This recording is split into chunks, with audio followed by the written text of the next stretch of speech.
Chers amis, je me permets de faire cette vidéo aujourd'hui pour détruire le mensonge qui circule depuis quelques jours. Une vidéo qui a été enregistrée par un désœuvré dans laquelle il cite nommément mon nom, mais avec une telle précision, une telle aisance, ment au monde entier en disant que ce serait moi, Abel Naki, qui aurait vendu Charles Blé Goudé au Ghana. Il dit dans la même vidéo que lorsque Charles Blé Goudé est arrêté, il dit c'est Abel Naki qui m'a vendu. Mais ce écervelé et ce désœuvré qui fait cette vidéo, était-il là le jour où on arrêtait Charles Blé Goudé pour entendre cette voix? Ou alors c'était lui qui était en connivence avec ceux qui ont procédé à l'arrestation, qui lui auraient dit que Charles Blé Goudé a prononcé une phrase que ce serait Abel Naki qui l'aurait arrêté, qui l'aurait vendu. Mais je voudrais dire ceci. Le jour où Charles Blé Goudé a été arrêté, nous étions le jeudi 17 janvier 2013. Je dormais chez moi, il était 6 h du matin, quand Armand Dago, qui est un membre du COJEP et très proche de Charles Blé Goudé, m'appelle pour me dire que son chef vient d'être arrêté au Ghana. Précipitamment, je prends mon téléphone et j'appelle Stéphane Kipré, qui lui aussi était au Ghana. Je lui ai dit que Charles Blé Goudé vient d'être arrêté. Il m'a dit, écoute, je passe quelques coups de fil et je te rappelle. Bon, il n'a pas plus le temps de me rappeler. Mais en même temps que j'ai cette information, je décide alors d'appeler Zap Crasso et quelques camarades pour qu'on puisse nous trouver là où se trouvait Armand Dago. Armand Dago était à la porte de la chapelle chez le doyen Nali, parce que c'est comme ça qu'il s'appelle. Il est le chef des ressortissants de Takoa, qui est le village maternel de Charles Blé Goudé. Nous nous sommes tous retrouvés là-bas. Il y avait moi, il y avait Zap Crasso, il y avait Armand Dago. Flora l'Ivoirienne, elle vit encore, elle était là. Il y avait aussi Daniel, ma femme. Il y avait l'épouse de ce doyen-là qui était là. Et à notre grande surprise, là où nous étions, il y avait aussi la seconde épouse de Charles Blé Goudé qui s'appelle Kone Notali. Et cette deuxième épouse de Charles Blé Goudé serait aussi maîtresse de Cissé Bakongo. Bon, Cissé Bakongo est du RDR. C'est eux qui nous font la guerre. Ils nous ont amenés en exil. Elle est maîtresse de ces gens-là et elle est en même temps seconde épouse de Charles Blé Goudé. Nous nous entretenons et je décide que nous allions le lendemain à l'ambassade du Ghana pour interpeller l'ambassadeur du Ghana. C'est comme ça que nous avons résolu. Et donc nous avons pris rendez-vous pour le lendemain. Le lendemain à 8 h du matin, nous étions à l'ambassade du Ghana en France. C'est à Paris, dans le 16e arrondissement. Donc ce n'est toujours pas au Ghana. On arrive là à 8 h. À notre grande surprise, toute la police française nous y attendait. Comment ils ont fait pour avoir l'information? Je n'en sais rien. Je me suis pris aux policiers. Et pendant que je discutais violemment avec ces derniers, l'ambassadeur du Ghana en France est arrivé. C'est une dame. Elle a chassé les policiers et elle leur a dit, ici, c'est un territoire ghanéen, ce n'est pas un territoire français, il fallait qu'ils quittent les lieux. Ils sont partis et cette dame nous a reçus. Aujourd'hui, on peut vérifier dans les archives de l'ambassade du Ghana en France, voir que le 18 janvier 2013, M. Abel Naki, M. Zap Crasso et M. Armand Dago ont été reçus par l'ambassadrice du Ghana à Paris. Donc ça, c'est vérifiable.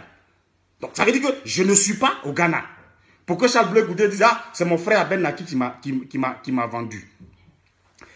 Quand on finit ça, c'est moi qui prends la parole devant l'ambassadeur. Et je lui dis, je supplie l'ambassadeur. Je mets même à la limite, je mets l'ambassadeur en garde pour dire que si jamais Charles Blé Goudé est extradé en Côte d'Ivoire, des choses allaient se passer. Elle nous a rassuré, cette pauvre dame. Et elle a dit qu'elle rentrait en contact avec les autorités ghanéennes et qu'elle nous revenait en retour.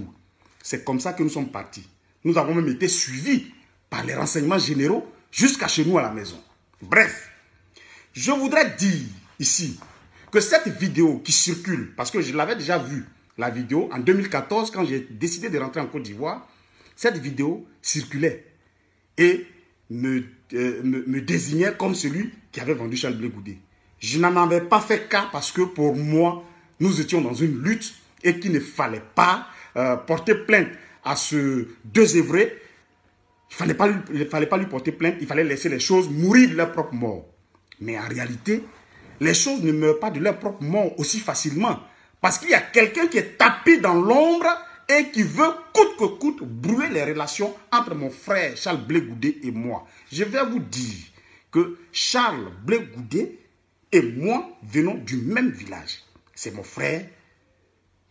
Et celui qui veut brûler ses relations, je pense que cette personne-là ne réussira pas à le faire. Parce que pour moi, Charles Blé Goudé, d'abord, est un leader.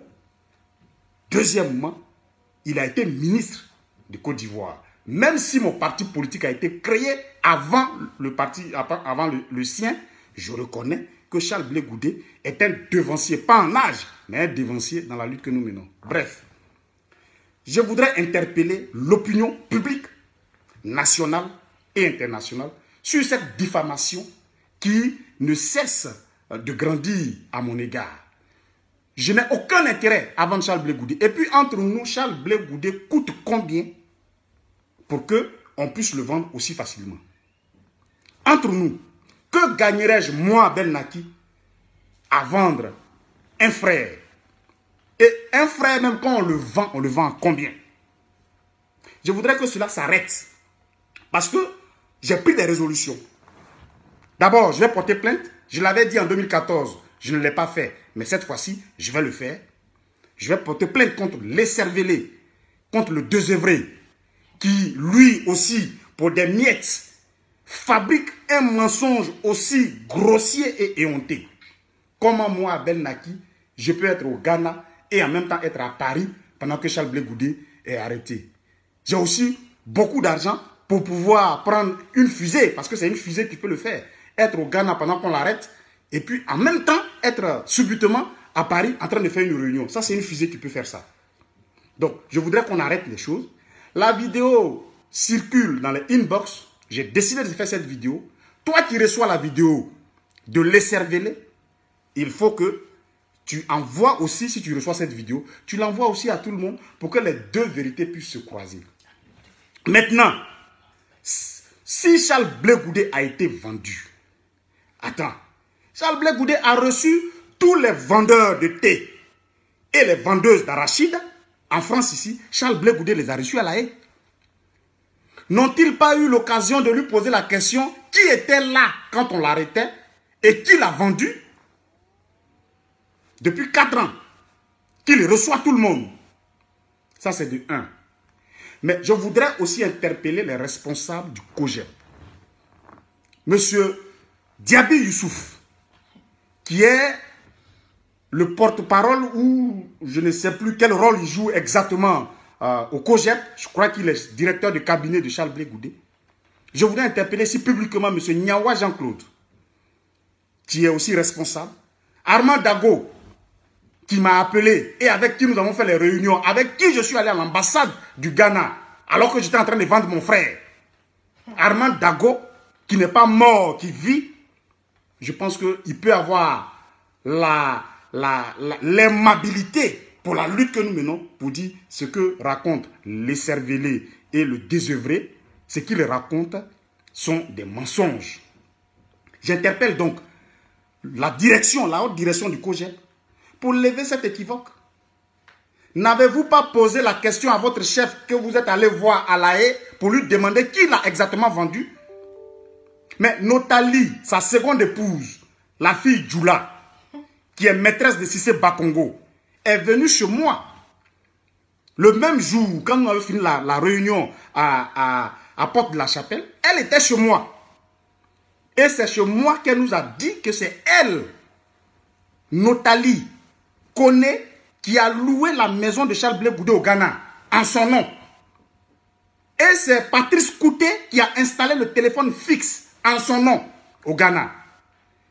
Donc, allez-y demander à ceux qui connaissent l'adresse Parce que si tu as loué une maison, c'est que tu connais l'adresse de la maison. Si tu as pu installer un fixe, c'est que tu connais l'adresse du fixe.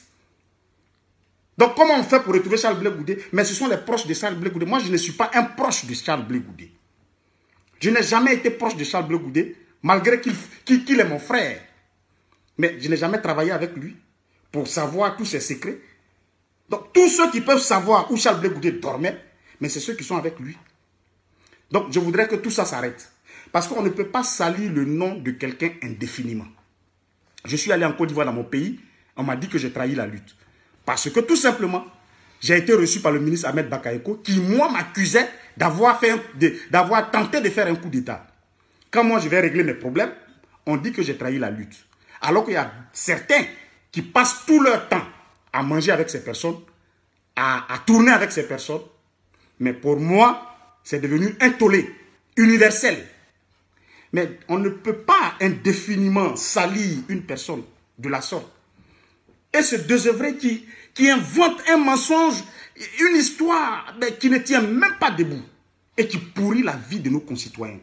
La vidéo circule, mais de façon malsaine, de façon curieuse. Elle circule dans les inbox. Les gens s'enorgueillissent, les gens s'en réjouissent, ça se la partage. Mais ce n'est pas bien. Ce n'est pas bien parce que Goudé lui-même qui est en prison, il sait qu'il a vendu. Si jamais il avait été vendu.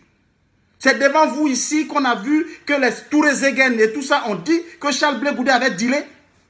Et c'est encore moi, Ben Naki, qui me suis opposé à ces personnes qui disaient que mon frère avait dealé. Quand je peux donner mon dos pour mon frère, je pense qu'il est important aussi que son organisation puisse aussi donner son dos. Parce que là où il est en prison. Il ne peut pas réagir comme nous réagissons. Mais il a une organisation qui est dehors, qui n'est pas en prison, qui peut dire ce que dit l'écervelé, ce que dit le désœuvré. C'est du mensonge. Ça seulement, ça peut rétablir la vérité. Mais je le fais moi-même et je dis à tout le monde que si vous recevez la vidéo du désœuvré et de l'écervelé qui dit que j'ai vendu Charles Blé Goudé, envoyez ma vidéo à celui qui vous a envoyé l'autre vidéo et comme ça on va peser les deux vérités. Je ne peux pas être au Ghana et en même temps être en France et au moment où on arrête Charles Blé Goudé. C'est un mensonge, c'est un pur mensonge. Je voudrais faire cette vidéo pour vous dire que 2 actions seront menées. Je vais porter plainte contre ce dernier et justement je vais mener des actions pour que tout ça s'arrête. Voilà, je voudrais vous remercier. Je ne fais pas de vidéos comme ça, mais il fallait que je fasse cette vidéo pour que vous compreniez que ce écervelé qui, à un moment donné, a été proche de Charles Blé Goudé et lorsqu'on les a arrêtés, les autres ont fui pour aller au Ghana. Il est resté pour sauver sa vie. Il s'est allié à Ahmed Bakayoko et à M. Ouattara qui lui ont fait créer un parti politique pour semer la confusion entre le FPI et lui-même, son parti qu'il a appelé FPU, pour tout simplement brouiller les pistes. Vraiment, franchement, cette vidéo qu'il fait là, vous ne devrez pas donner du crédit à cela. C'est un écervelé, c'est un vendeur d'illusions, c'est un... Enfin, il n'a pas de qualificatif. Je voudrais vous remercier.